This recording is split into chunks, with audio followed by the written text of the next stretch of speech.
So in starting really in the 1930s, once the Federal Housing Administration was just created in the United States as a part of the New Deal, which would offer federally backed loans for people to buy homes. Black people usually couldn't take advantage of that. Yeah. I mean, it was kind of racist from the word go.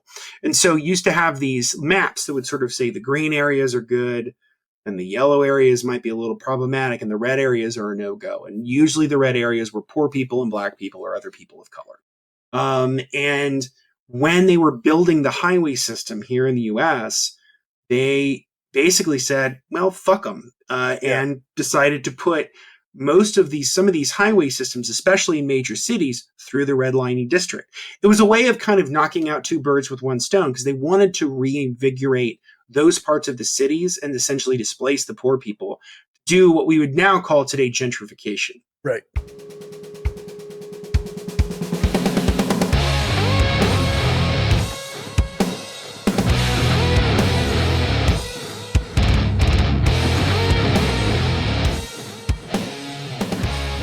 All right. Hi, and welcome to Red Reviews, the podcast where we talk about a variety of books from a Marxist and anarchist lens. I'm joined by Justin Clark. Thanks for joining me, Justin. Hi, Corey. How's it going? Not too bad. I feel bad. I always jump on you. I feel bad about that. It's the lag. It's the lag. I just need to wait. And then, then you don't want to have the awkward pause, too. That's right. So it's right. You know, what do you want? You know, what can you do? But anyway, yes, thank you, Corey. I'm excited to be here doing another episode of Red Reviews. I was just on the Left of the Projector podcast last night talking about Citizen Kane. Cool. So we will that episode will probably come out at some point and, did some good promotion of the show. Nice. So hopefully, folks will check that out and come and check our stuff out too. And so, it's been a busy couple of weeks. Getting towards the end of the year. We're already in November. This year went crazy fast. Kidding. Man, I'm just excited to be talking about this book tonight. I think that this book is going to be an excellent companion, or as Adam Johnson of the Citations Needed podcast calls it, a spiritual sequel to the episode that just dropped on the YouTube channel, which is all about how big tech is destroying art and creativity. Cory Doctorow and Rebecca Giblin's book, Choke Point Capitalism. This book and this episode that we're going to be talking about is a wonderful companion to that episode. Tonight's book is Road to Nowhere. And I think the subtitle is What Silicon Valley Gets Wrong About the Future of Transportation by Paris Marx. Very cool. I think it was published last year by Verso Books. Always good with the Verso. Verso's always killing it with their great books. Paris Marx is as a journalist, is an author. He's the host of the Tech Won't Save Us podcast, which is a terrific podcast if people want to check that out. And that's kind of how I got to know him. I think mostly through you, like you had talked about it, and then I went and checked it out. I was like, oh, this is great. Or somebody did. I can't remember exactly when, but this I've been listening to it for a long time now. So I think it's terrific. And I think I really feel like it breaks, as I kind of mentioned in the pregame, like most Silicon Valley discourse kind of breaks into two camps. You either have like sort of the cheerleaders for Silicon Valley who tend to mostly be like Democrats and like liberals in the US. And people who hate big tech generally fall on the side of like Republicans. And it's mostly just because they like hate that YouTube, doesn't give them access to say like insanely like racist things or awful things. But what Paris Marx is doing, and much like Cory Doctorow and others, is really peeling back the curtain on the I think the problems of Silicon Valley. And so as Cory Doctorow and Rebecca Giblin's book focused on art and music and film and television, and how big tech is kind of ruining those aspects of our lives. This book is about how it ruins transportation. And I think that I think this book is a much broader conception of technology beyond just Silicon Valley, but it relates to Silicon Valley a lot. But I think the big thing is that I really love this book. I read it very, very quickly. It was a blast to read. It's very well written. It's Yeah. very clear, concise, and has some really genuinely good insights. And I know you've been reading it too, and you've liked it quite a bit, right? Yeah, yeah, I'm about 43% or something Nice. into it. Yeah, no, I really enjoy it. Like you say, like I find that Paris Marx has a really good way of turning a phrase so that it really it rolls. Like you can read it casually and actually absorb it. So it's I think so. Yeah, I agree. And it's, I think he's very clear about the challenges that we face. So, in the early 21st century, in the early 2020s, as we are in now, I think that, humanity in some respects is at a crossroads. We've been in the industrial revolution, the sort of liberal capitalist model now for 3, 4 centuries. And it's led to, I think, some serious consequences. yeah, One is the degradation of work and people's, becoming increasingly more alienated from their work, where work is becoming more degrading, especially even in parts of the world you wouldn't think it would, like the United States or Canada. Um, but simultaneously, we also face a climate crisis, which might be the biggest one of all, right? That the choices that we've made as societies have led us to, potentially the end of life on Earth as we know it. yeah, And I think that all of that goes through this book, because and he's not the only person who's made this point, but he makes it very, very well, which is that there was a choice that was made about 100 years ago hmm. of instead of having societies built for people, they were built for cars, yeah, and the consequences of that are enormous. So, I'm a huge fan of a great YouTube channel called Not Just Bikes, which is a great YouTube channel of a guy who was from Canada. I think he was from, I forget exactly where he was from. Might have been London, Ontario.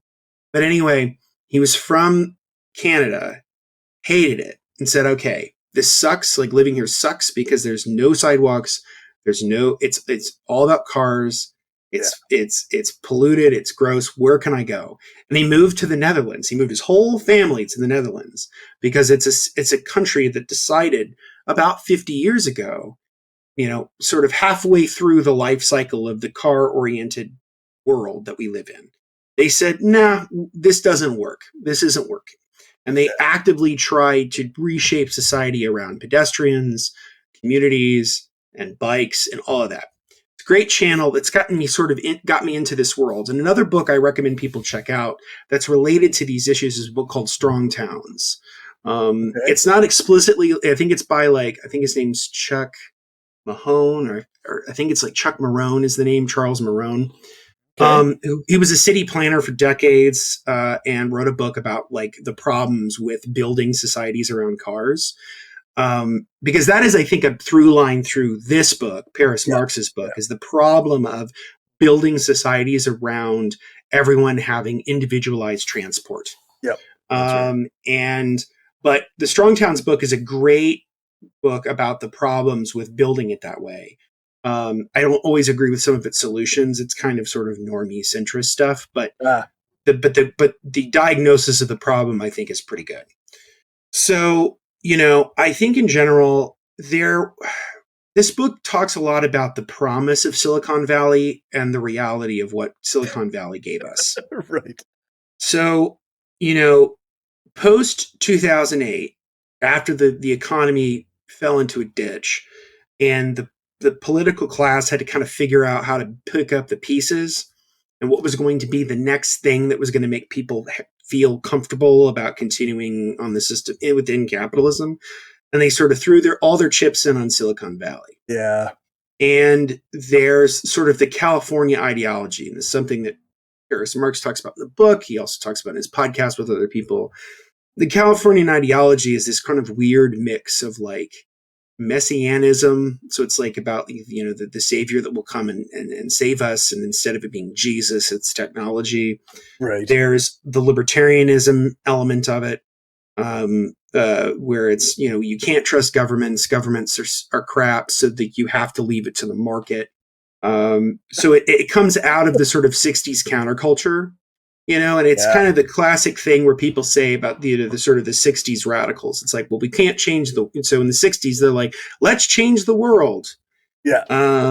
And then they get to the 70s and say, well, we can't really change the world, so let's change ourselves. Let's make ourselves better. But by the 80s, that didn't really work either. So they're like, well, we can't change the world and we can't really change ourselves, so let's just make money. Yeah. And that's pretty much where it went to. And that weird mix of sort of religious messianism and libertarianism is embodied in somebody like Kevin Kelly, who founded Wired Magazine, who is both a technological evangelist and a fundamentalist Christian. So he's a very interesting, like very weird mix. And he's, his influence on this and other people, obviously people like Stuart Brand of the Whole Earth Catalog, or John Perry Barlow, who founded the Electronic Frontier Foundation. Like all of these guys were very involved in developing the ideology of Silicon Valley, which was that in order to solve our problems, we do not need politics. We just need better technology to solve our problems. Right. And that is I think it's a huge problem. Yeah. And I think it's one that Paris Marx really hits on in this book. Yeah, it's like a non-ideology of an ideology, but in that way, it also leaves like so much on the table, so much unexamined and so much undealt with in the name of like enlightened fucking technological advancement. And like, it's just, I don't know. It's like, it reminds me of like the Chicago school free market mentality, right? Like, absolutely. I think that there was, I think that like we always make the argument, I've always sort of thought of it this way, and I think others have too, that like, the people who claim that they're non-ideological are the most ideological. Yeah. In the sense that they're not clear or open about what cards they're putting on the table. They're just not. And I think that sort of non-ideology or third way politics or the radical center, or the extreme center, as Tariq Ali calls it, is extremely dangerous because it's an enemy that is very squishy. It's one that you can't really put a finger on and say, like, here's the problem. It's not like fascism. It's not like, it's not like some specific political ideology that you can go, that's a problem. Here's why it's a problem. Here's how we combat that. But the neoliberal model is very, very squishy and moves around specifically because it says it's non-ideological. Yeah. That it's sort of, we're not going to be addressing fundamental questions. We're just going to be trying to do tweaks that will fix things, hopefully. Yeah, that's right. And I think that's disastrous. And it really reinforces that, governments don't work, or the better yet, that civil society doesn't work, right? Because you have government and you have the market, and sort of in between those two things is civil society. These are your political and social organizations that kind of help society run. Churches kind of fall in this group, NGOs kind of fall in this group, but civil society matters. And Silicon Valley just says, nope, government is not important and civil society is not important, and community interests are not important. The only thing that matters is the market and technology. That if we leave things up to merely what we can do instrumentally and what we can do in a market-oriented fashion, everything will be fine. And I think what people have realized, and it took very little time for us to get there in terms of like peer, because there was the Silicon Valley sort of everybody rah about 10 years ago. That's all dead. Like no one, most mainstream don't think that way anymore. I think they're much more critical of Silicon Valley because it has been the absolute king of overpromising and underdelivering, which is what we'll talk about a little bit tonight with Musk and Elon. So let's kind of set up the groundwork for what's coming later in the episode. So the first chapter is called How the Automobile Disrupted Mobility.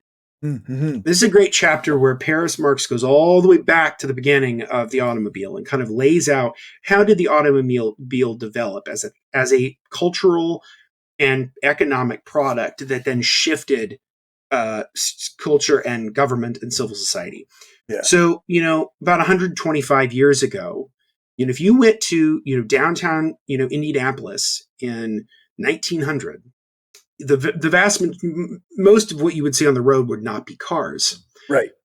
You would see mostly people, horse-drawn carriages, bicycles, and any kind of, and then streetcars, Right. trains. Those are the things that you would see. And 100 years, a little over 100 years ago, anybody could use the streets. So you could walk wherever you kind of wanted to. There were no like crosswalks. There were no stoplights. It was just people got to where they needed to go. Right. And children could play in the street. Most people didn't go faster than 10 miles an hour. It was not, other than maybe the streetcars, which were faster. But it was very clear where those streetcars were because there were track lines where those streetcars would be. Right. And a lot of times they were also electrified. So there was electric wiring that would go down the street. So you knew where they were. And that's not to say that this was like paradise, because it wasn't. It was still dangerous specifically. And it was very like unsanitary because a lot of roads were just dirt or gravel. Sometimes with hay, you would have, horse manure all over the place. You'd have human refuse all over the place. Yeah. It's not to say that this was great, but there was a certain communitarian ethic behind the roads. Everybody could kind of use them and everybody could kind of share them based on some shared norms. Yeah. This all gets disrupted by the automobile. And automobiles, when they were originally developed, were a luxury product. They were something that only rich people owned. And Paris Marx sort of makes the argument that maybe that's how they should have stayed. Because when you take something which is inherently a luxury, and his thinking is very influenced by the theorist Andre Gores, who he cites a lot in the book, about the idea of luxury turning into a mass commodity and the sort of ecological and economic consequences of that. Right. Because automobiles were, cars were very much a luxury product. Most people didn't own them. And especially pre-assembly line, Ford's assembly line and the development of the Model T. And more broadly, what Marxian economics often calls Fordism, the idea of developing assembly line economic systems, which then sort of streamline and systematize other aspects of capital. And with the development of the automobile, there were no speed limits. There were no clear lines of how you drove in these things. So one of the first things that you notice is that people died a lot, and specifically children. And so, with the development of the car and the car becoming more and more of a thing that people owned, the roads became more and more dangerous because the whole thing about cars was speed. Yeah. You got speed. And people wanted to go as fast as they wanted to, and there were no limits on that. The first speed limits are sort of introduced sometime in the 1920s and 30s. And largely it's because of public pressure. You had these campaigns of organizations, a lot of times they were women's groups who would lead, look how many kids have died in this specific community or died on the street. We need some kind of action. At the same time that you see the rise of the automobile, you see the decline of public transit. And so, I grew up in my teens and in my 20s as a younger person. I lived in Howard County, Indiana, which is about an hour north of the center of the state in Indianapolis. And this is Kokomo, Greentown, And Greentown, not a huge city, but not even really a town. It had a Carnegie Library and had some businesses, but it had an interurban line. And interurbans were the streetcar systems that were developed, and they were mostly private. I mean, most of them were private businesses, but they were sort of run by public utilities, where they were heavily regulated by city and local governments to ensure that prices were fair and safety was paramount. So it's very much like, people who have public utilities today, where it's probably a private firm, but it's heavily regulated. So it's very much like this sort of, in neoliberal language, it's what we call a public-private partnership. And the thing at the time was that the streetcars were very heavily regulated, but the cars were not. Individual automobiles weren't. And this led to some serious pressures, where especially once you have the development of the Model T, the first mass-produced assembly line, created automobile by Henry Ford. The goal was to get it to a place where the people making them could buy them. Because up until the Model T, most cars, the people who made them could not afford them. Yeah. Or if they could, they could barely afford them. The Model T changed all that. And then in the I think it's either the 20s or the 30s, introduces the Model A, which makes things even more streamlined. And one of the things you see automatically right away is that the streetcars cannot compete with the automobile. They just can't. And so they start going away. Now, is it all based on economic pressures? No. Of course not. Some of it was by design. So this is my point of the episode where I say thinking about everything as a conspiracy theory is not good, but some conspiracy theories are true. And there is one. So, what happened, especially in the 20s and the 30s, was the oil industries and the automobile industries bought up all the streetcar companies and stopped them. They ripped the tracks out of the ground. They took the streetcars off the roads, and a lot of small towns that had interurban, where most people got around either by walking, bicycling, horse-drawn carriages, or streetcars, by practically almost within a matter of 30 years, that completely goes away. Yeah. And roads become not areas where the community shared them to they're only for cars. And this is where you see especially in the United States, but it's also in other parts of the world, especially Western Europe and Canada, that start designing cities and their countries not around human beings, but around the car. Yeah.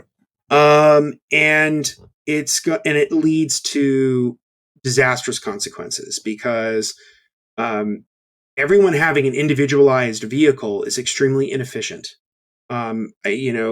Some of our listeners may have seen those memes that I think or graphics that I think are very telling, where it's imagine people on a road in cars, but the cars aren't there. So you see all these individual people very far apart sitting in the road. Yeah. And then you see like them on like a bus, and there's more of them that you can get on a bus. And then on a train, it's like the best, or like subways or streetcars, it's like the best.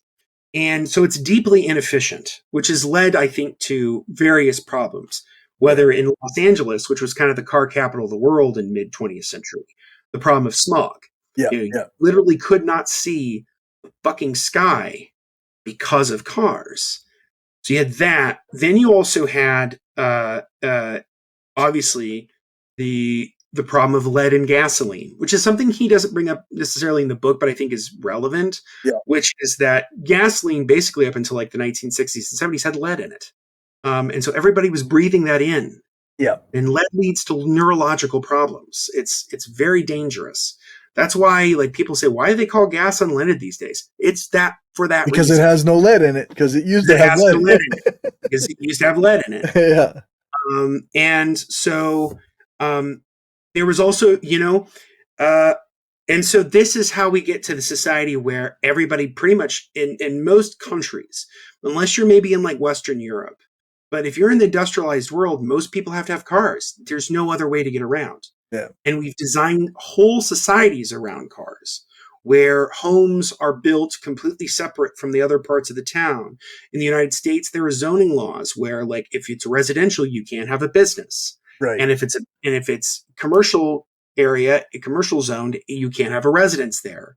That's starting to change, but like very slowly. What a terrible, terrible way to design the city. Terrible. But you have to think about, like, I agree with you 100%, but I think about it specifically this way. As the American economy post-World War II moved to from economy of production to an economy of consumption, the automobile was an essential component of that. Right.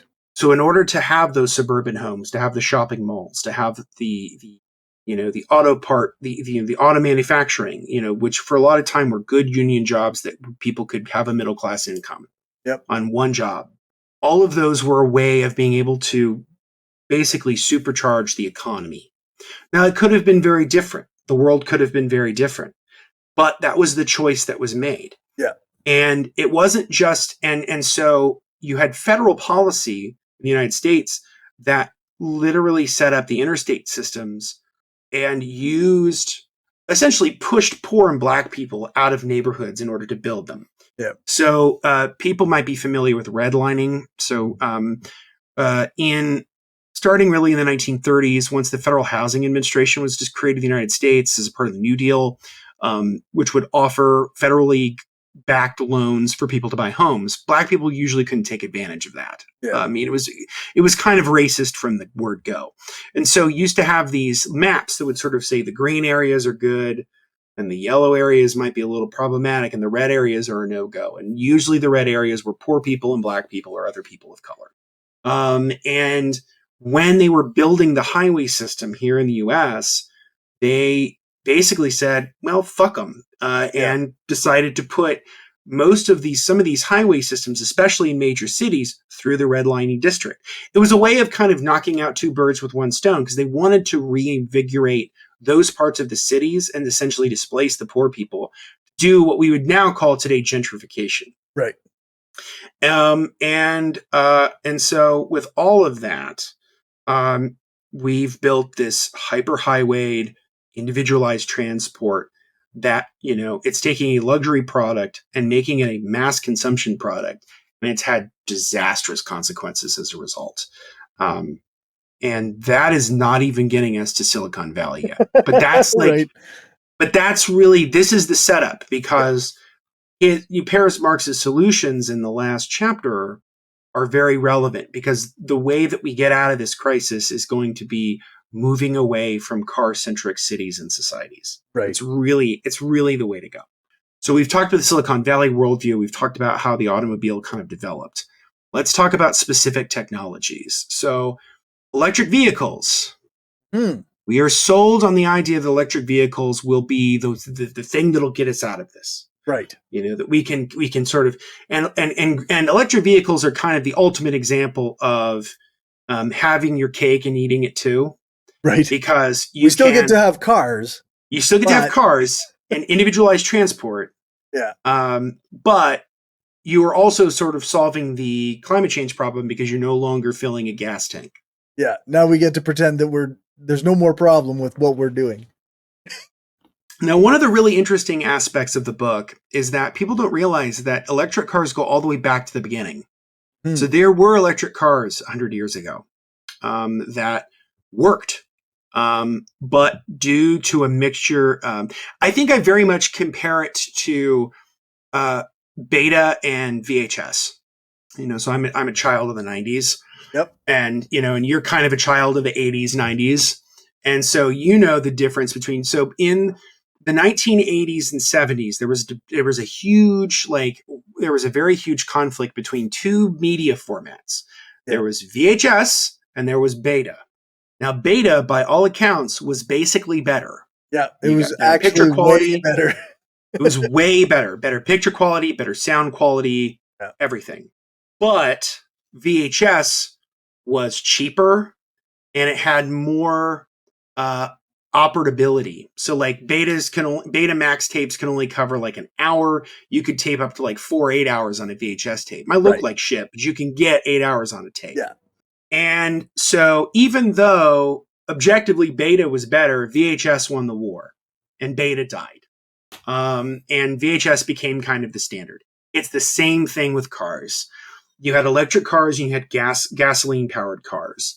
At the time, electric cars could have been the option, but they weren't, primarily because gas and oil was so freely available and cheap. Yeah. Nobody cared. It ultimately won out because it was a lot more sort of in the short term economically viable to have gasoline powered automobiles than it was to have electric ones. Yep. So that's why it went that way. So, and then people forget that, that GM was actually working on an electric car in the 90s. It was called the EV1, which he covers in the book. There's a great documentary that he mentions. I think it's called Whatever Happened to the Electric Car or something like that. What Killed the Electric Car? Because they had Who developed an killed the electric electric car? car. Yeah, who killed the electric car? And you know, that the EV1, which by the way, you can actually see there's a prototype model of EV1 at the Smithsonian Museum of American History, so you can go see it. And it looks kind of like a regular old car, but Yeah. when you realize that it was an electric car, it was made 25 years ago, you kind of go, wait a minute. But again, why didn't that really go off? Why were people looking into electric cars in the first place? Well, that goes back to the 1970s. So, and this is going to sound familiar to people. In the 1970s, there was something. There was another major war. I think between. I don't know if I think it might have been Israel and Lebanon, and in the early 70s, and the United States backed Israel. This pissed off OPEC, the Organization of Petroleum Exporting Countries, and they said, "Oh, so you want to back Israel, huh? We're cutting you off." And so all of this cheap gasoline and oil that was coming out of the Middle East started to get very, very, very expensive and hard to get.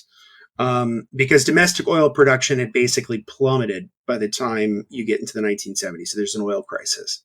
So people are moving more to fuel efficient cars. And so the idea of an electric car kind of becomes a thing again.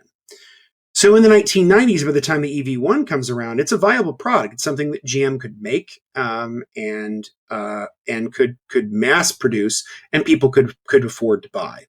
The big issue was, at the time, this is the 90s. This is the big go 90s, where the crisis of the 70s was gone.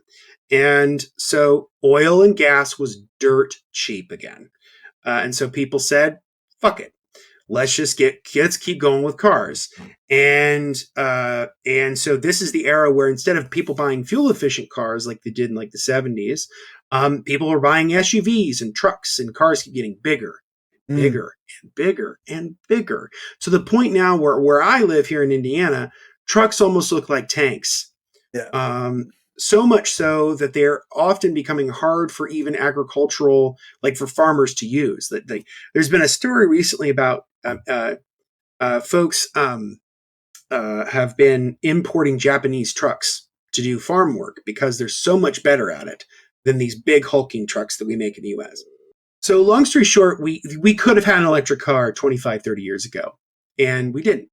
Now we're getting back into the 2020s, where in 2010s and 2020s, where climate change is a serious issue, and people are starting to take it more seriously. But they do not want to change the broader strokes of society. Right. They want to tweak around the edges.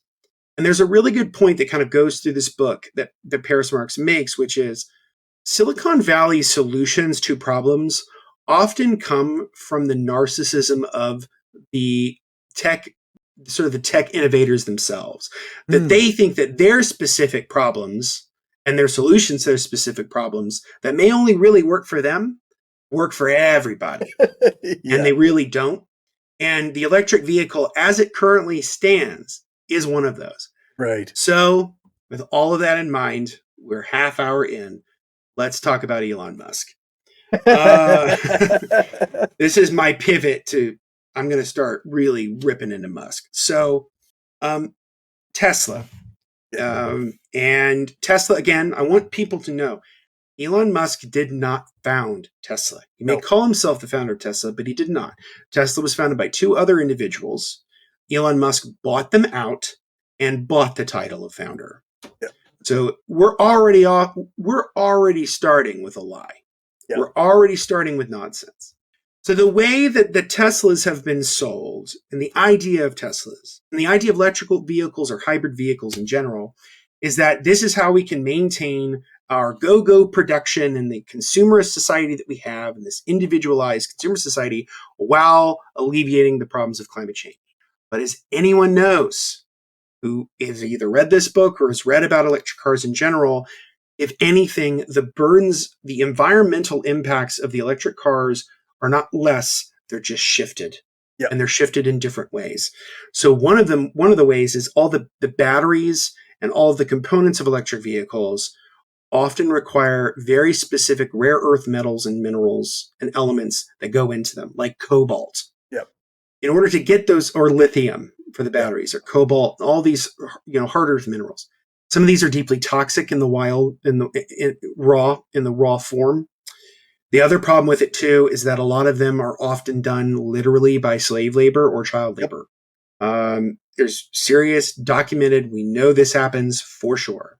These are often in areas of the global south who have a disproportionate economic balance between them and industrialized countries.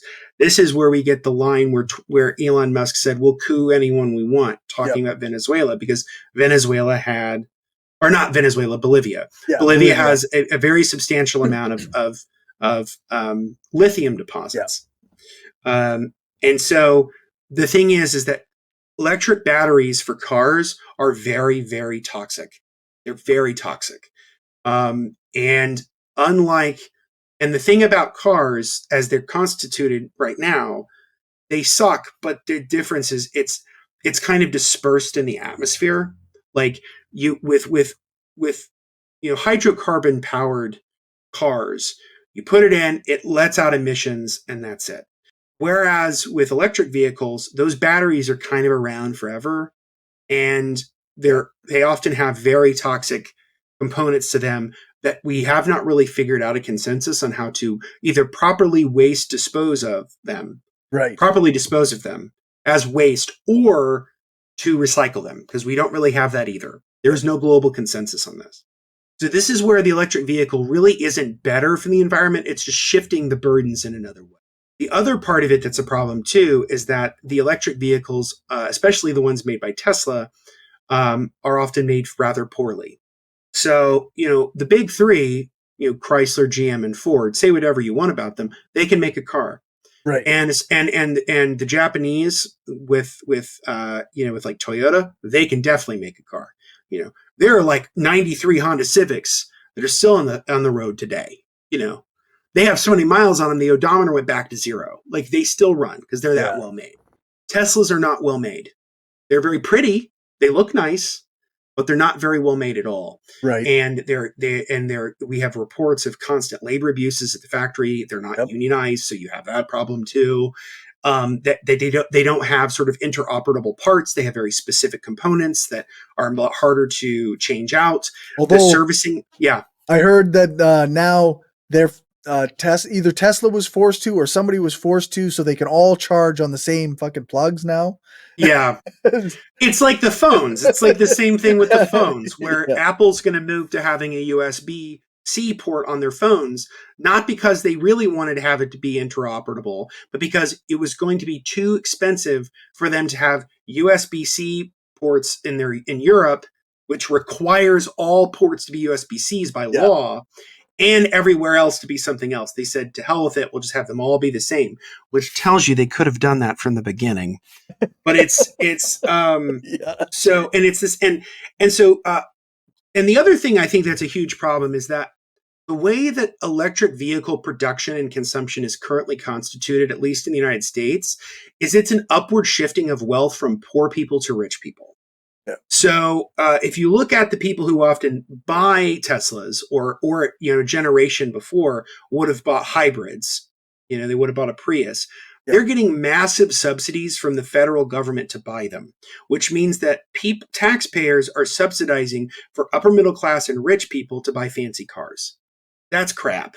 Yeah. Like, that's all money that we could have put into public transit, better fuel efficiency standards, better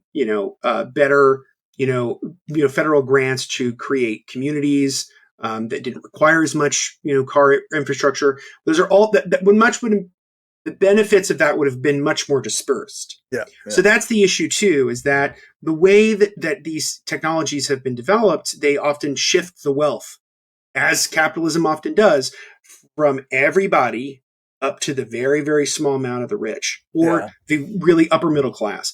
The thing is that the only people who could buy these kinds of cars are people who are wealthy or upper middle class to begin with. They have the resources. They could buy it outright or with a loan if they wanted to. Yeah. But they're the ones getting those subsidies. It's a way, and that's the other thing too. But I think just in a general point about Musk that kind of goes beyond the scope of this book, but I think is relevant, which is that guy's whole empire is built on this. It's all built on federal money. It's all built on grants and federal contracts, whether it's SpaceX or Solar City or whatever. And so yeah, like the electric car is not going to be the solution to the problem. No. It's going to be a part of it. I mean, I think moving to a more electric car future would be good. Sure. But we have to figure out certain problems with it, like not having children pull toxic metals out of the ground, and having better labor standards and having better, and honestly, having it so that like we're not subsidizing people buying them. Yeah. That they're just made cheaper to begin with. Yeah, that's right. Because we shouldn't have, I don't like the idea of the federal government using its money, which could be better spent helping poor and working class communities, to subsidize some rich asshole to get a Tesla. I just don't like that at all. And like part of me is always like thinking we could probably be getting the cobalt or the lithium through like legitimate, like actually paying for it properly ways. If it wasn't built by the profit motive of these fucking Silicon Valley companies like Tesla, like if Elon Musk doesn't need to be a billionaire or have, the company doesn't have to have billions in profits if it paid people properly and paid for things properly. Yes, that's right. And the other thing too is that like Tesla as a company is way overvalued too. Right. Like it makes a fraction of the auto fleet in the United States or globally. And yet it's like worth more than the big three combined. Like it's kind of absurd. Makes no sense, actually. It makes absolutely no sense. It's just sort of it's euphoria based on nothing. So, so that's so like the electric car is really not going to solve our problems. It's just not. The better way to use resources. I mean, we could also like do things differently with like electric cars in terms of not giving people subsidies who don't need them and better labor standards. Yeah. But the better thing is instead of putting all of our resources and our energies towards that, we put it towards building high-speed rail systems, subway systems, and electric buses, like mass transit that can get people around. That would be a much better use of resources because, as he points out in the book, like in order for everybody to have like individualized cars, like the demand for all of these rare earth minerals, elements or metals, it's going to be huge, and the prices are going to go through the floor. And it's going to lead to widespread environmental degradation, not just greenhouse gases, but we're seeing loss of biodiversity, loss of ecosystems. Yeah. That's the other issue too. So like, if you see some like, I don't know, like motherfucker driving a Tesla, like in some respects, that car might have a much longer carbon footprint per year than a gasoline powered car would. Yeah. Because they just do. And so that's the issue too. But yes. I guess we got a couple comments. Let's go to the comments. Yeah. Some random geek said, the way to reduce our carbon footprint is to shift city planning and transportation to offer a lot more public transit and get rid of car culture. Yeah, that's right. It's the half Earth idea. People often misconstrue what the half Earth idea is, but it's a good one. So the half Earth idea comes from a biologist named D.O. Wilson. And his whole idea is that humans should really only live on about half the planet. Right. Now, he's not arguing for like eugenics or anything like that. Right. What he's arguing for is shifting our communities away from being so sprawled out to having more concentrated, high density cities so that we can leave more of the Earth to just be the Earth rather than being for us. Yeah, I think half Earth is a good idea. And half Earth cities, I think somebody wrote a book called Half Earth Cities or something like that. Okay. I first learned about this idea through Kim Stanley Robinson, going all the way back to the very beginning of this podcast where we talked about Ministry for the Future. But yeah, I totally agree with some random geek. It's about mass transit, building communities where people can live and work and play in areas where it's densely populated, but also gives people that sense of community, gives them that sense of privacy too, that they can have their own lives. They don't have to, I'm not asking people to eat in like the people's commissar. I'm just saying like, although that would be bad. Actually. I am actually, yeah. Like, I'm not against it. Like, I'm not opposed to it, that kind of idea, like that goes all the way back to like Socrates and Plato, like that Oh the yeah. idea of a communal eating area and how that builds community for people. And Yeah, oh yeah, yeah, and we talked a little bit about it when we talked about Bertrand Russell's book about his idea of city planning, where you could yeah, build, public buildings that were owned by the people, where people could have meals all together, and that they oh could, they could take. No, I think that's fine. Like I'm all for more rather than less in terms of how people want to live their lives. But I think people have this conception that like yeah, they have this conception that like building these heavy dense cities would be heavy dense cities as they are constituted currently under capitalism, right, which is a level of hell, right? yeah, Like it's that's true. you're basically giving off your first child, your firstborn to basically have a small ass apartment. Like it's not equitable. So like we would build that better future in an equitable way. Yeah, that's right. And some random geek also said Elon Musk thinks he's Tony Stark and Steve Jobs, but he's just a worse Steve Jobs. And at least Steve Jobs knows what people want. That's true. So Walter Isaacson just recently put out a book about Musk. I might read it just because I'm curious. But I read his book on Steve Jobs. Hmm. And Steve Jobs, like whatever you want to say about him, I mean, he sucked in a lot of ways. I mean, he sucked in a lot of ways. I mean, just look up. I mean, I would look up videos of him driving in like Cupertino without a license plate. So what he would often do is for a certain amount of days, you didn't have to have a license plate and sit in the state of California. So he would lease vehicles or rent out vehicles and have them for just enough time so that he didn't have to have a license plate, so that he could basically speed and park in handicapped parking spaces and do whatever the fuck he wanted to. Just to be a prick. Just to be a prick. And there are people Yeah. who've literally caught him on video, like, or pictures of him parking in parking spaces that aren't like handicapped parking spaces, or speeding around people in California. No, he was also in some respects full of shit too. Like Walter Isaacson talks about in his book about how Jobs would he would often sort of fall back to what he called the reality distortion field, Mm-hmm. which basically that Steve Jobs was a good bullshitter, not just to other people, but to himself. Right. The difference is, I think, between him and Musk is that when Steve Jobs often promised things, his company would deliver on them. So like when he introduced the iPhone worked and people bought it and it actually made money. Right. Whereas like when Elon Musk introduces the Cybertruck and this dystopian nightmare straight out of like a Paul Verhoeven movie, like straight out of RoboCop, Yeah. and it's like, oh, it's indestructible, and then someone throws a ball at it, and a baseball, I think, and the fucking thing breaks. Like it's like, Yeah.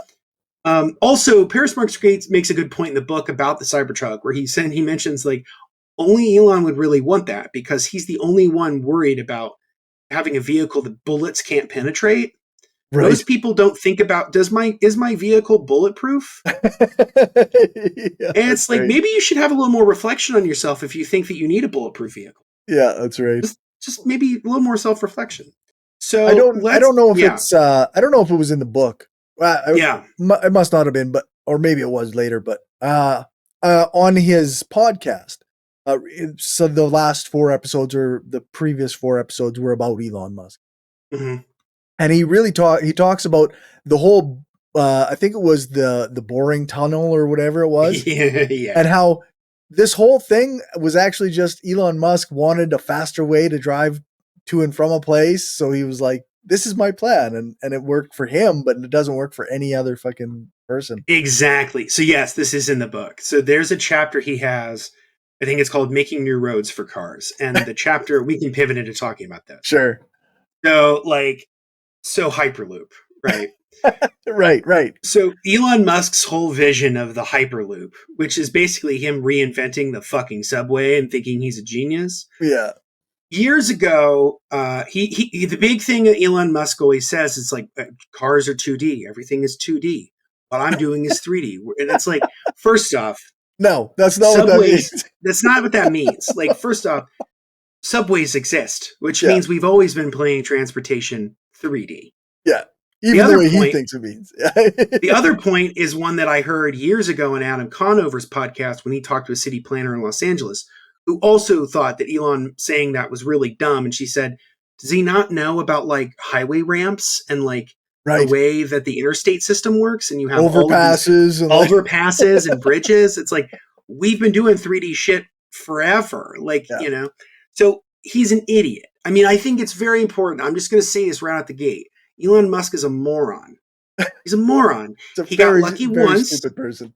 He got lucky once with PayPal, and it's funded his idiocy ever since. Now, mind you, obviously, we have the whole, apartheid, Clyde, and Emerald Mine, and all that. Yes. So it's not like he came from nothing, because he didn't, right? Yeah. But he got lucky once with PayPal, and that's where he made his nut, and has been doing insane bullshit ever since. Yeah. So the Boring Company, which is also a very funny name, but so his whole idea was the Hyperloop, where he would build all of these elaborate tunnel systems underground for people to have transit. And originally he conceived of them as being like these cars that would have platforms that would be up on the street, and then they would go down into the street, and they would go inside the ground and then up and down. You'd have few people in it. And then people started to point out like the basic logistical issues with doing that like if you have cars up top and these big cars that keep going up and down, it's going to fuck traffic up, because you'd have to have one lane just dedicated to the platforms. Yeah. The other thing too is you'd have to design platforms that could still be driven over. Right. So like, how would you make them strong? Because like they could collapse. I mean, and so over time, his like bigger vision got whittled down, and whittled down to the point where all it basically is a little tunnel in Las Vegas that people can drive Teslas in. Yeah. And that's it. Yeah, that's right. So and they can't go fast. There's nothing hyper about the tunnel. He invented the tunnel. He made a shittier version of the subway. Yeah. Subway trains or high-speed rail trains can go pretty fast, a lot of subway cars can end up, going 45, 50, 55 miles an hour underground. Right. I love taking mass transit wherever I go. I was just in DC a couple months ago, and I rode the metro and rode the bus the whole time I was there and loved it. It's a great way of getting around, and it's dirt cheap. Yeah. It costs almost nothing to go from Capitol Hill all the way to Reagan International Airport. It's $4. It's like $3.75. Awesome. Yeah. To do if you were to do an Uber of that, it's like $60. Right. So it's literally pennies on the dollar. When my wife and I vacationed earlier this year in Seattle, we took their transit from downtown Seattle to SeaTac, which is Seattle Tacoma Airport.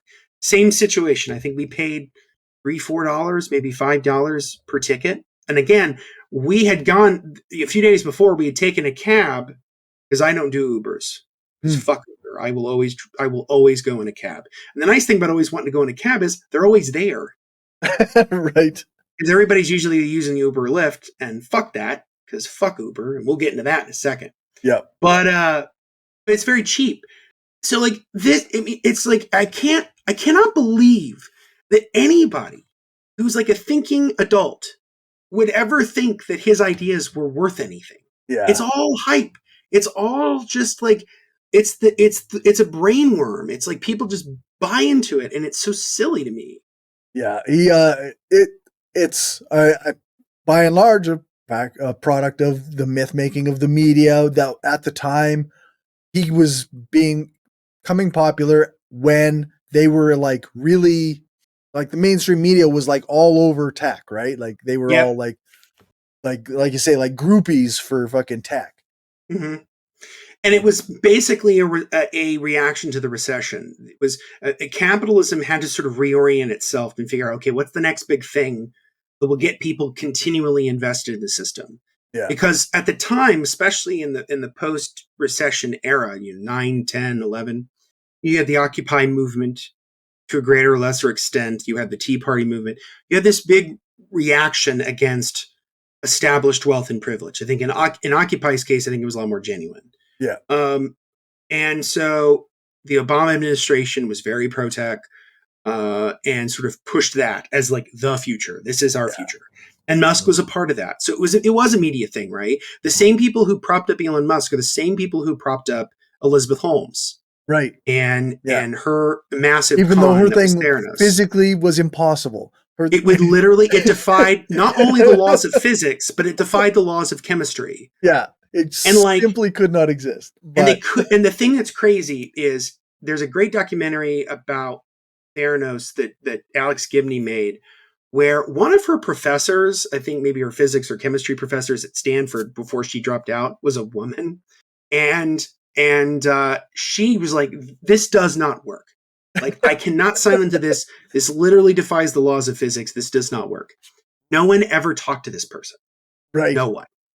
Anytime she got the big profile in Fortune, she got the big profile and everything. They never ever got a second opinion. And you think, absurd. and it's and again, you'd think that these media would learn from their mistakes, but they don't, because they did the same thing with Musk, and they did the same thing with Sam Bankman-Fried and FTX. Yep. Same damn thing. And as I said in the pregame, there's a very good shot Sam Bankman-Fried's going to be going to prison for the rest of his life. Yep. For basically orchestrating a massive Ponzi scheme, which is what it was. Yep. And so, is Musk as corrupt as them? Yes. It's just, I think he's been a lot better at sort of weathering the storms of it. And a lot of that is the media covering for him. Yeah, that's right. Because they want to prop up these guys, because they want people to feel good about capitalism. Because it's clearly not fucking working for the vast majority of people. Yeah, that's right. So they have to push it in some way. So all of this hype and all of this public money and all of these public subsidies and this, the other thing is, and as you said earlier, it was all because he just wanted to have a better place to go from point A to point B. Yeah. And the other reason he wanted to do it was to kill the high-speed rail program in California. Yeah, that's true. Yeah. Which is the other thing. Yeah. And this gets us into like a bigger theme of the book, which is that a lot of these technologies technically really don't work, or they don't generate a profit, but they do something much bigger and better, which is killing industries, specifically industries that have strong labor protections or union protections. Yeah. So that's like Uber. Like Uber is a good example of this. Uber, the rideshare app has never generated a profit. No. And again, I'm going to say that again. It has never generated a profit. Why would anybody want to invest in it? It's because of the long-term goal, which is that it's killing the cab industry. Yeah. It's making it much, much harder for people to have steady employment. So Uber, Lyft, DoorDash, all of these companies, they sell themselves as, we're not a transportation company. Right. We're a technology company. And all we're doing is facilitating the transactions. Well, I'm sorry, but if you're facilitating the transactions as a corporation, that's what corporations exist to do. Corporations exist to disperse risk and to provide services. They should be employees. Yep. And so you have this situation where people who drive Uber or people who drive Lyft or DoorDash or whatever, and you know this probably from your own personal experience, that oftentimes you're going to be making below minimum wage. Yep. Or you're going to be operating at a loss. Yep. Because you own your car, you have to pay for the insurance, you have to pay for the fuel, you have to pay for the maintenance on the car, and you often are driving around a lot, trying to get a ride.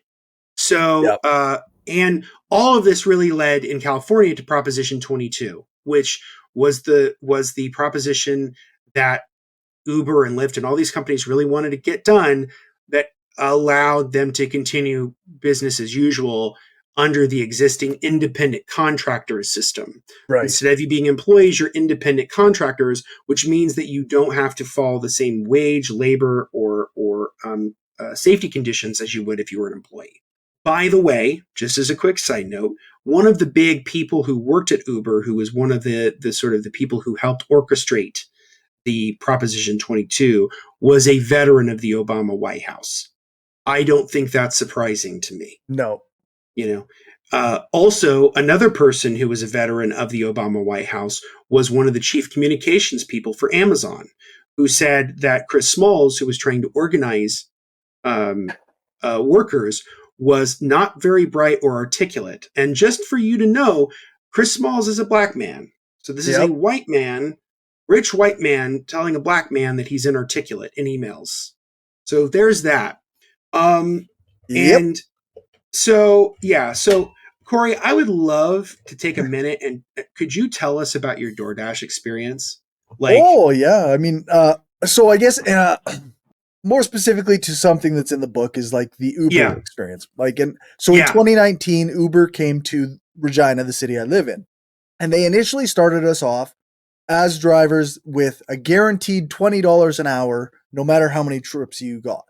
okay, So for the first, what was it, month and a half, 2 months, you were guaranteed $20 an hour. So you got in the habit, you're working every night as long as you can go. And I mean, they had a limit of 12 hours, I think it was. You're not allowed to be a driver for longer than 12 hours. But then it's pretty fast after that happens that there's too many drivers because there's no limit the way there was for like a cab company, right? Who they limit how many people can drive cab in a city so that everybody gets a decent wage. Uber does not do that. They have no rules about how many people are there. So nobody has enough trips to make enough money drive. So then you sit in parking lots or you drive around. And like the people, the advice on the app or the chat on the app always says, well, you're probably going to get better trips if you're moving. So right, a lot of people will drive around and drive around and drive around until they get a ping, and then they'll go and pick somebody up. And I used to sit in parking lots, and so then I could at least turn my car off. Because if I'm going to sit there for 45 minutes, I'm not. Why am I driving? right, And I mean, eventually it became like a situation where I had to do every single app. Like we have Skip the Dishes here, which is like DoorDash, but it's Canadian. okay, We have DoorDash. I was doing Uber and I was doing Instacart all at the same time. And then if I was doing one, I would pause the others and then I would go and do that. And that's how you just, so that you can guarantee that you're making a little bit of money every hour. Because sometimes if you're just doing one app, you won't make any money for like 3 hours. Jesus. Yeah. Like it's not a good way to live. And I think you made a really good point earlier about like how you kind of have to drive around, right? Or Yeah. sometimes you're driving around or you're sitting in a parking lot, right? Yeah. The whole thing, what they sold Uber on is this idea that because people will be doing ride shares, there will be less cars on the road. Yeah. It's going to Problem, decrease congestion, right? it's going to decrease congestion. The problem is whether it's highway planners, Uber, whatever, they do not understand the concept of induced demand. Right. They just don't. So what is induced demand, which is something Marx brings up in the book? Induced demand is essentially when you build something, it will then be used more because you built it. Yeah. So for example, one of the things you'll often hear is, well, if we just add another lane to this highway, it will loosen up traffic. Yeah. Well, because there will be another lane on the highway, more people will drive because there's the possibility of being able to do that. So more people will do it. It's the same thing with Uber. If you have, if anybody can do it, if they don't have a cap on how many people are at any given time, because he talks about in the book about how like cab companies in connections with unions would often have a cap on how many people can be on the road at any given time. Yeah. That protected wages and it also combated against congestion. Very smart, very reasonable regulations. Uber and Lyft don't fall under those. So anybody can be on the road at any given time. Sorry. Yeah. Some random geek said, don't forget that Uber was pitting drivers versus drivers for rides, Ayn Randian competition. And then also said, this is the one that made me laugh. So viewers, give money to Corey Johnson by joining his Patreon so he doesn't have to do Uber ever again. Yes, absolutely, folks. Absolutely. I'm going to reiterate that. Let's get those Patreon numbers up so he does not have to do this bullshit. It's bullshit. It is bullshit. And so, the whole idea that, you're going to have people are going to buy less cars. There are going to be less cars on the road. There'll be less fuel. There will be less fuel used. It'll be more environmentally friendly. None of that was true. Yeah. None of it was. And the guy who was like the CEO of Uber was pushed out due to sexual harassment. So it's like, so he's an asshole on top of being a bad businessman. Yeah. Like being bad at, Yeah. The people I felt bad for, like, because over the years I've talked to a lot of other Uber drivers, and they there are guys and women and who have bought cars specifically to do Uber Yeah. because they were retiring and this was going to be their retirement job, or they were, they were doing something else and now this was what they were going to do, and they went out and they bought cars especially for this, and you can't make a living doing it. You can't make your car payments doing it. Like, it's No. the only way to do it is if you're in your car waiting for rides 24 hours a day, 7 days a week. And Pretty that's much. no life. No, it's not. And it's sort of this, and it's all of these like Silicon Valley fixes, like, oh, these are the things we're going to fix our society with, right? It's taking something which is explicitly a political issue Yeah. and making it a non-political issue and making it worse. So like, on principle, like, I am very, very strict about this for the most part. I'm not 100%, but I try to be very strict about this.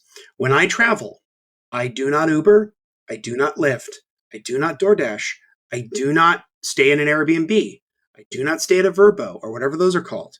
I will stay in a hotel, I will ride in cabs, and I will do mass transit. Right. Why am I doing all of those things? Because most of the time in those situations, those are going to be unionized jobs Yeah. with living wages and regulations, Yeah. not just for safety, but for people to be able to make a living off of it. Yeah, that's right. Like you say, even if they don't have a union, there are laws that protect them, that where gig workers, Airbnb, like people, Airbnb takes rents off the market, right? But Yep. like hotel workers make minimum wage or above. Cab companies pay their workers a wage that makes sense. Like, these gig companies, they're just exploitation. Yes, it's all to subvert labor law. Yeah. And turn people into what Douglas Copeland would have called microserfs. Yeah. It's a form of techno feudalism, as somebody has called it, and it's gross. And I try not to have anything to do with it. If somebody wants to check out like specifically DoorDash stuff, Mhm. the Full Dash Closure is the podcast to check out over that. Oh, okay, It's cool. a very good podcast on that. So, and the thing is that, like, so Uber obviously didn't solve congestion, but what about, so those are the streets. Well, what about the sidewalks? So there's another chapter in the book where Paris Marx writes about how more and more of the sidewalk is being taken up by people who are not walking. Mm. So it's the scooters. This is okay. Just give me like a minute. Okay. Or give me like 2 minutes. Give you a little bit. I'm going to do a rant for a minute about how much I hate the scooters. hate the electric scooters.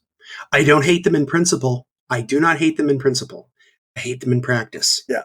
So a few years ago, they introduced the scooters in Indianapolis. And the problem is it's like Bird, and which I think is owned by either Elon Musk, or it's one of them's owned by Uber. But there was a couple, one was, I think, was called Lime, but there were a couple of different companies that have the scooters. The big problem with the scooters is, again, they're not solving the problem. So like they often do not have a long shelf life. A lot of them get worn out within a matter of months, which again is the same problem with like the electric cars. It's all those heavy metals that have to be mined in order for those electric vehicles to run. So I've seen them, like there's a big canal that's in downtown Indianapolis. I take walks on it during work. I've seen the scooters thrown in the canal. It's awesome. I often take a picture of it. I enjoy it so much. Yeah. Anytime I see somebody riding on one of those electric scooters, I want them to go in the canal so bad. They recently introduced that in Regina here. Yeah, this last summer we got scooters, and I never see anybody using them. Oh, thank God! They're sitting there in their rows on the sidewalk, taking up space. Good. I mean, well, good that no one's using them. Bad that they're taking up space. Yeah, that's right. But here in Indianapolis, like you can just sort of pick them up anywhere and drop them off anywhere, so you can see them in the middle of a fucking sidewalk. Yeah. And I know they're supposed to be like designated spaces, but they never follow that. So, and I've seen them whipping through like the streets or whatever. It's another form of congestion. Yeah. And the whole thing is, it's like, I'm convinced Silicon Valley hates walking. I think Yeah. these people hate walking Yeah. I because believe it. whether it's Musk and Hyperloop, the scooters, Uber or whatever, why walk when you can Uber? And it's like, you could have easily walked the 10, 20 minutes to walk a couple blocks to go where you were going to, Yeah. or you could do an Uber. What's better for everyone is just walking. It's Yeah. good for you because it's going to save you money, and it's going to be good for your health because getting some good steps in helps with the physical health, helps with the mental health. It's good for you all wrong. We don't create this like gig economy where people are basically slaves to their vehicles. And on top of all of that, you don't have all these extra cars in the fucking road. Yeah. That's right. It's just stupid. Like, I mean, this is the problem is it's like the whole move fast and break things ethos of Silicon Valley sucks. Yeah. It sucks. You know? Yeah.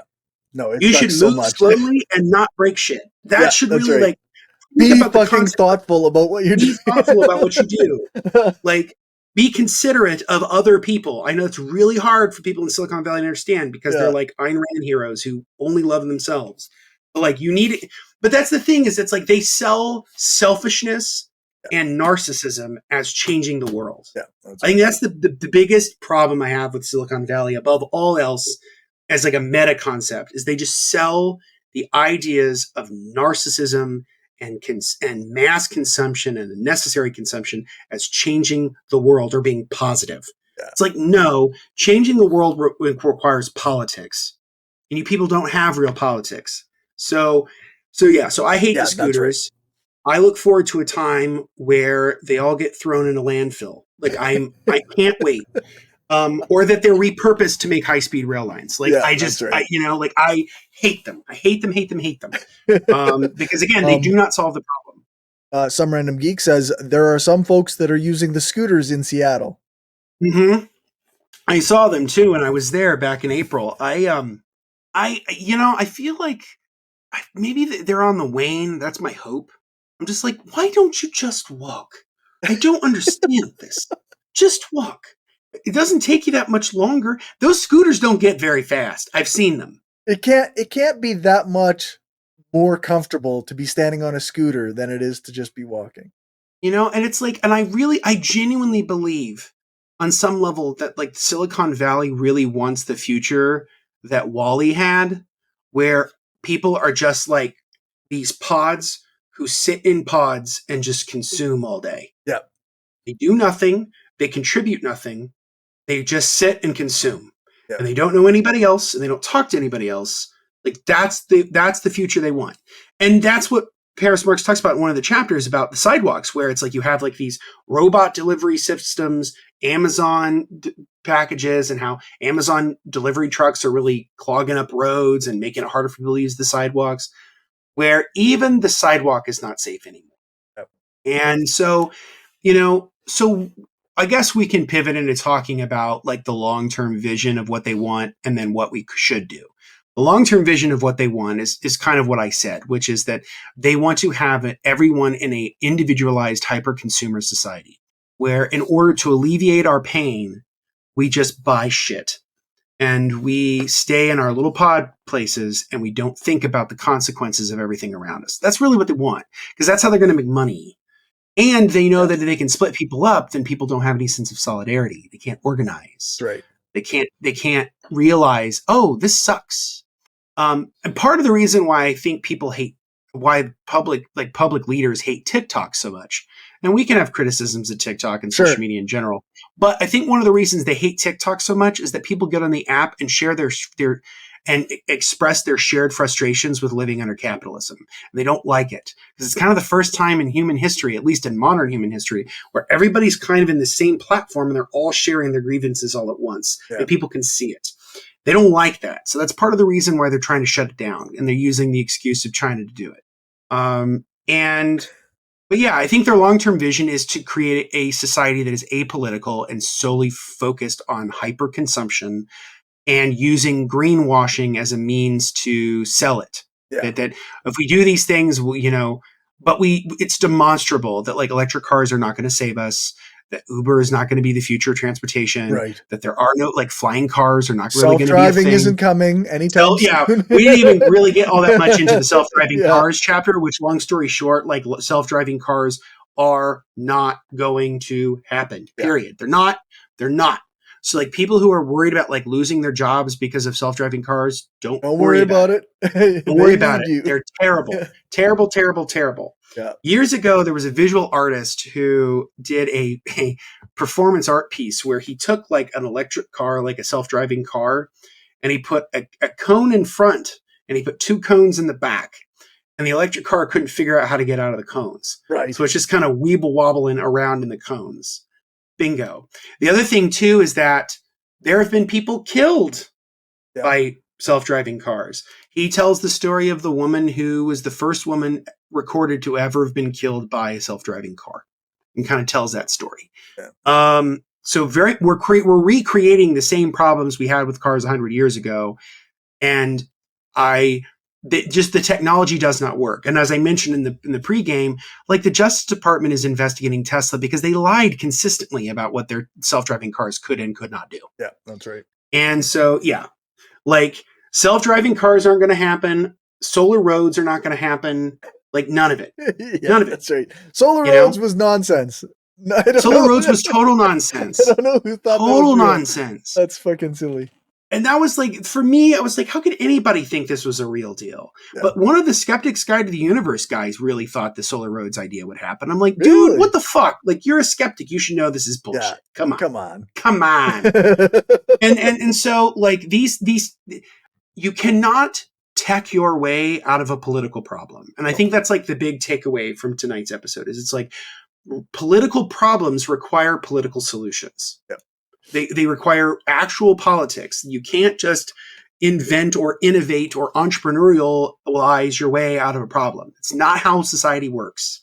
And I think it's worth mentioning that means that you can't just go along with the political parties and electoralism the way it is, because there is no real politics in the differences between these parties. It's all absolutely not. It's all obfuscation, and it's all fucking meant to alienate you and, like, make you feel outraged so that you won't actually pay attention to, like, and not to be conspiracy theorists about it, but, like, the money is funneling up, the power is up at the top. Yes, and you're mad because their school is accepting your kids' pronouns. Like, you're mad at the wrong things. If you're mad at teachers, it's and because nurses. sorry, I didn't mean to I totally agree with you, and I think, like, and we've said this before, and I'm going to say this again: identity politics is a dead end. It's a dead end, folks. It's not going to get us to where we need to go. They're using that's not to say not to say that caring about your identities are bad. I'm not saying that. Right. What I'm saying is the way that capitalist politics, bourgeois capitalist politics, uses identity politics as a means to obfuscate the class dynamics and the nature of how oppression of specific identities actually happens is not going to be solved merely by participating in said capitalist politics. That's right. You know? Yeah. And so it's going to require, social movements, and it's going to require massive, real changes in public policy to get us to where we need to go. And that's only going to happen through people organizing and changing the system. Yeah. Not from the inside, but from the outside. Some random geek.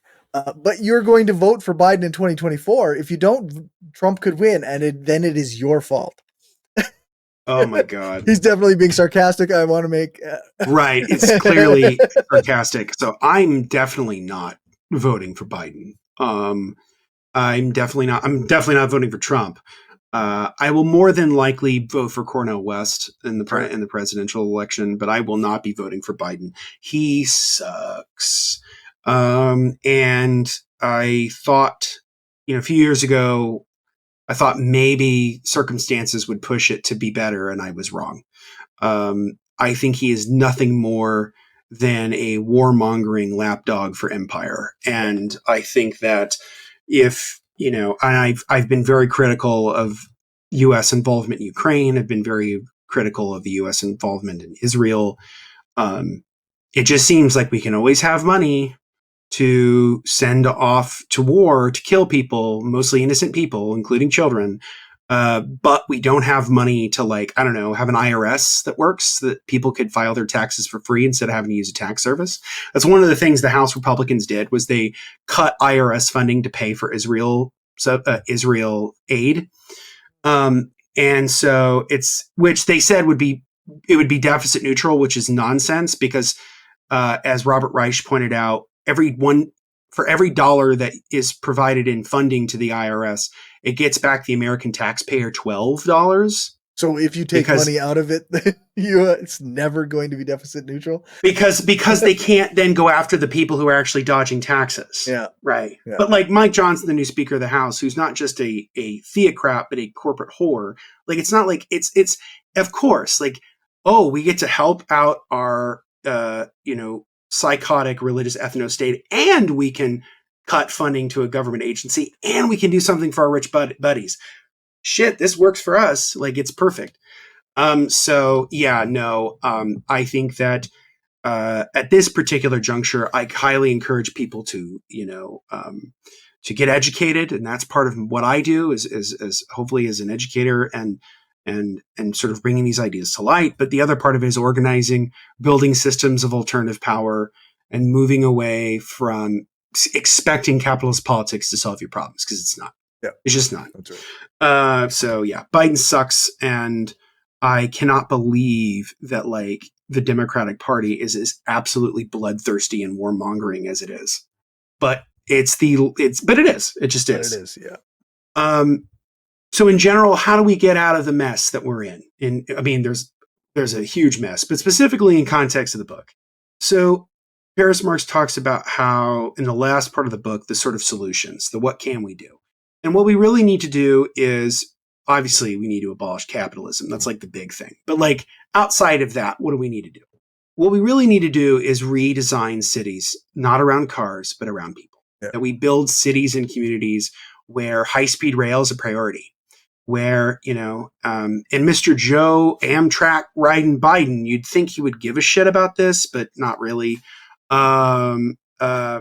So like, it would be very easy to like have the federal government like retrain people who work at car manufacturing plants to be transitioned out of making cars into making high-speed rail, or to be making buses, electric buses, or be making mass transit. We could bring back the interurban lines, like streetcars could be a thing in the United States again, and that we could redesign cities. Changing zoning laws would be one of the very things that you can do, because so much is determined by zoning laws in the US. And I'm assuming it's comparable in Canada. Yeah. And, so like, in terms of engaging capitalist politics, like engaging like local and state stuff to change policies specifically is a good way to go. Like, it's something you could really make a difference.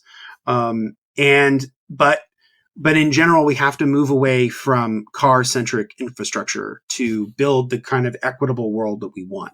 That's not just equitable in terms of like providing people with, like, I would love to live in a world where we had high-speed rail, we had interurban lines, we had good bus lines, where we had sidewalks on every street, that we had bike lanes on every street, that we, and the other thing too, and this is something he mentions in the book, that subways should be fare free. Anybody should be able to ride them at any time they want for no cost. It should be no cost to them at the point of service. Yeah. It should just all be funded publicly by taxes. Yep. And it can be very, very easily done. I'm going to leave you with a quote from the book. So this is towards the end, where he writes, "A more equitable, environmentally conscious transportation system will ultimately require reducing the use of automobiles, regardless of what powers them, and embracing other forms of mobility that not only produce fewer emissions per person, but offer a path to reimagining our communities in a way that does not need to make room for cars." And I agree.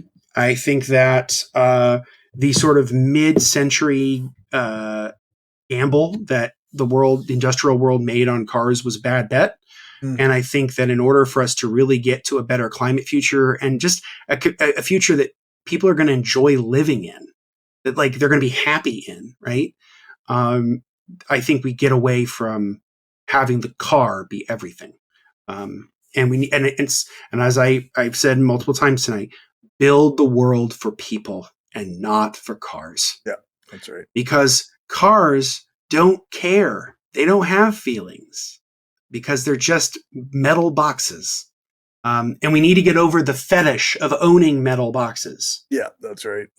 Because I'm going to get any good feeling I have driving a car I've had that exact same feeling being on a train, being on a subway, and being on a bus. I've pretty much had the same feeling of, oh, I'm going where I want to go. This is great. And so, yeah. Yeah. You know, and there's a lot of negativity that comes with being in a like car driving around with other traffic and being like traffic. Yeah. We didn't even really talk tonight about traffic. Yeah. There's a lot of negativity there. If hell is real, hell is a highway during rush hour. Yeah. That's like I'm not a very angry person, but it makes me livid because it sucks. Yeah. And you just see that it's like one accident or one minor thing can throw off the whole thing, and it becomes immensely inefficient. And you're like, this is an insane way to build society, right? Like I'm not alone in thinking this is insane. It is. It's absolutely insane. So we need to get away from cars and we need to get back to thinking about people. Yep, for sure. Because people matter and cars don't. Agreed. All right. What are we covering next time? Next time, we are doing another sort of spiritual sequel to a previous episode. We're going to be doing the book. I had to look at the title real quick because I always kind of mess it up. But the book is just called Marxism in the United States. It's by Paul Boole. Okay. And it's going to be a history of the American left, specifically like within a Marxist perspective. So the episode will be, that discussion will be a great companion to The S Word, which recently came out a few weeks ago by John Nichols. That book I think is good. And I think that this book we're going to be talking about is even better. And so that is what we'll be doing next time. Awesome. And I guess, where can people find you? So you can find me at justinclark.org. That's my website. That's where all my writing and my the episodes of the podcast are all there. You can also follow me on social media at Justin Clark PH. PH stands for Public History. I'm on Instagram, Threads, and Blue Sky. I'm trying to use Blue Sky more these days. Same with Threads. But I'm mostly on Instagram. I also have a LinkedIn, but I barely use that. I also have a LinkedIn, but nah. I mean, I'm convinced people who use LinkedIn on like a consistent, regular basis might be a little nuts. But that's okay because I'm a little nuts too. And the other thing I will also mention is I was recently a guest on the Left of the Projector podcast.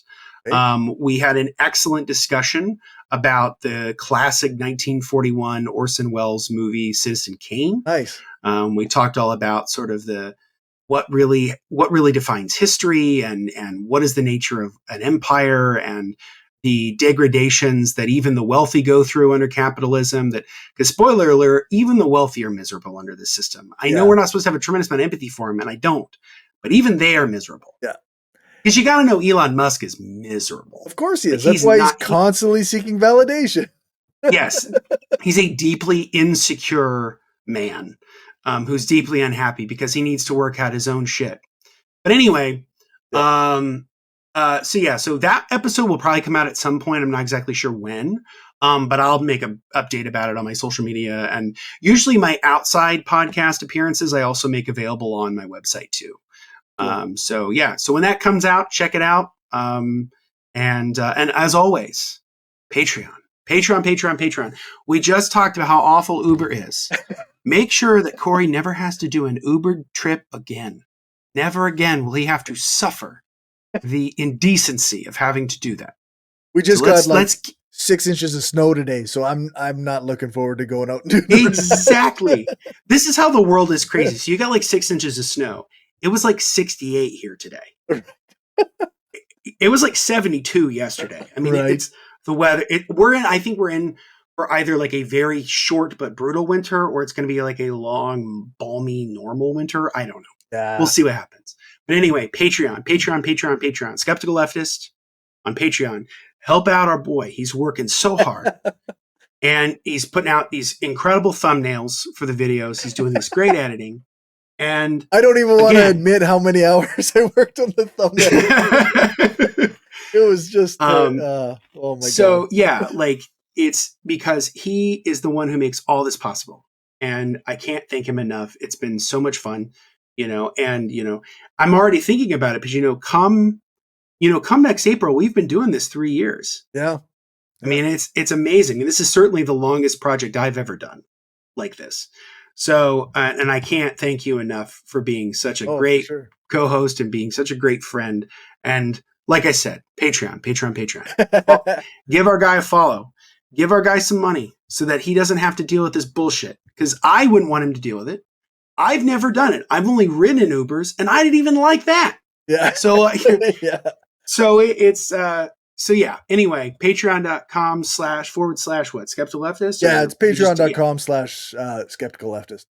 Yeah. So yeah, definitely follow him on Patreon. So right on. Thanks everybody for joining us in the live stream, and thank you, Some Random Geek, for your comments. And as always, thank you, sir. It's been great, and we'll be chatting in 2 weeks. I'll see you then. You bet. All right, that's all, folks. Thanks for watching or listening. Remember to share this show with your friends and on the social media site that you use the most. Thank you to everyone who supports this show on Patreon. I really appreciate it, and it helps me keep the internet and power on. Thanks to my top patrons, Some Random Geek, Damian Marie at Hope, Justin Clark, Christopher Taylor, Dan F. Smith, and Lisa Glass. And thank you to my new patrons. You can stay tuned for the list of patrons at the end to see your name listed. If you aren't a patron and want to contribute, you can do that at patreon.com/skepticalleftist, or you can send a one-time donation to buymeacoffee.com/skepticallefty. These days, I also have a Substack and a Ghost where you can subscribe for free or you can donate per month. And lastly, you can get a paid subscription on Spotify that will give you the same access to bonus content and extra long episodes. If you can't contribute financially, then a like on YouTube or a 5-star rating and a review on Apple Podcasts or one of the podcast review sites like Podchaser would be great. If you want to find more from me, then make sure to check out the show notes for links to all my stuff, or check out my website, skepticalleftist.com. That's where you can find all of my social media spaces and communities, as well as the other shows that I do. You can also email me at mindofaskepticalleftist@gmail.com. Thanks so much for listening or watching. Make sure to leave a comment on the video or on my website. Join your local org, print off some posters or pamphlets, and spread the propaganda. Also, make sure to stick around for a clip from this episode's post-show chat between me and Justin.